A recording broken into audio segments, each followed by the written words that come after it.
Our legislative community is currently going through an intense period of self-evaluation on the topic of how we treat each other, where we've been failing to do things right, and how we need to do things better. My own involvement in all this has been greatly magnified as a result of a complaint that was filed against me for reasons that I believe are largely unrelated to the complaint itself. However, the complaint was followed by a number of additional complaints, the majority of which were sincere, and which exposed me to the knowledge that my actions were not always received as intended, and that worse still, they caused genuine discomfiture or pain. At first, my response was largely defensive, born of frustration, and a few complaints were not true or made for personal or political vendettas. But it would be a mistake to treat each and every complaint the same if I failed to learn from legitimate complaints, and if I failed to recognize and apologize for those actions that caused damage or hurt.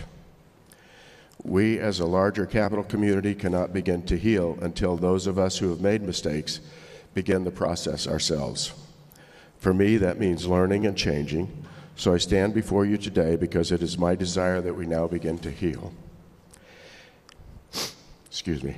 The healing won't start in earnest, at least with respect to the people who I've hurt, without me recognizing that comments that I have made in jest over the past 7 years were not received in the spirit to which they were intended, or quite the contrary, some were jarring, insensitive, and demeaning.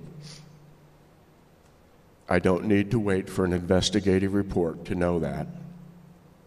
In the past, when I've told a joke that landed badly, I realized it, and I always apologized. My purpose is always to entertain and get people smiling and laughing, and that has been my style as a kid, a farmer, a legislator. But when someone reacts badly or tells me I've hurt their feelings, I feel terrible and try to immediately remedy it. It has been hard to sit on my hands during this political and legal process and not acknowledge that I care. I want to get it right, and I want to make it right. I was beyond embarrassed to hear that what I thought were welcomed and well-intentioned hugs were perceived as creepy and lecherous. I didn't know. As soon as I did know, I have been and I am sorry. I will confess that were times when hearing that I had offended someone with a boorish comment, or that what I had intended as a simple hug turned into someone believing that I had crossed some line, I was sorry. But I also reacted defensively and thought to myself that some people are just too sensitive. It has taken me time to understand that I have been insensitive. It is unfair to expect everyone to react to things the way I might react. And if I'm going to be a comedian, I have to understand and be sensitive to my audience, not blame them when my jokes fall short. I know that comments intended to be hospitable, harmlessly flirtatious and outrageous, and above all intended to be humorous, weren't at all humorous, and caused others to believe that I did not value who they were as individuals.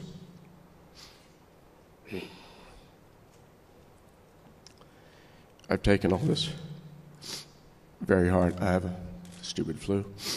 I've taken this very hard, and those who know me well know that under all the clowning and the shtick I put on, I care a lot. Nor was this reaction limited to how women reacted to my behavior. During this investigation process, I learned that I not only offended women, one complaint was from a man. I learned that a crass and offensive comment I made in jest in an after-hours event to a legislative candidate in response to a political prediction was perceived as sexual harassment, which I never would have imagined. My sarcastic response related to buggery. Repeating my response now during the day in front of my colleagues, including women, is evidence enough that I should not have said it. It is a little rough. This candidate interpreted my remarks as serious, not sarcastic, for which I am embarrassed and deeply regretful. I look forward to apologizing personally. It is important that you all know that while my actions have unintentionally offended some, I have never attempted to touch anyone, make obscene gestures to a woman, or sought a tryst or sexual relationship. It may be inconsistent with my attempts at humor, but I have lived my life as someone who absolutely reveres and respects women.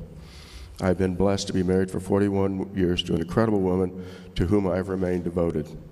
I was brought up to be a gentleman who will hold the door, pull out the chair, stand when a woman leaves the table, lend her my jacket when she is cold.